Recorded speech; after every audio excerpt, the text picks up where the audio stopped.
তোর বাচ্চা তোর বাচ্চা একবার খাই দিয়ে যাবো দাদার বাচ্চা। হ্যাঁ, গ্রাহকদেরকে এই সমস্ত কথা কয়। গ্রাহকে ফোন দিলে কি বলতেছো তুমি? কই স্যার, গ্রাহক তো এখানে শুধু ইয়ামাদ ভাই কল দিচ্ছিলেন স্যার।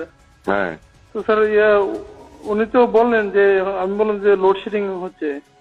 তোর বাচ্চা তোর বাচ্চা একবার খাই দিয়ে যাবো দাদার বাচ্চা। হ্যাঁ, গ্রাহকদেরকে এই সমস্ত কথা কয়।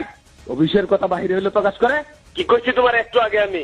হ্যাঁ, তোর সাতটার সময় ডিউটি করার দরকার নাই দাদার বাচ্চা। অফিসের গোপন কথা মানুষের কাছে প্রকাশ করে দে। আর কে আছে ওইখানে? মোবাইল দে, তোর ডিউটি করার দরকার নাই। স্যার আর কেউ নাই এখন। দাদার বাচ্চা লুটসেট দেয় এই কথা হইলো গ্রাহকরা হইলো ফোন করে কয়। লাইন চালু কর তুই, তোর লুটসেট করার দরকার নাই।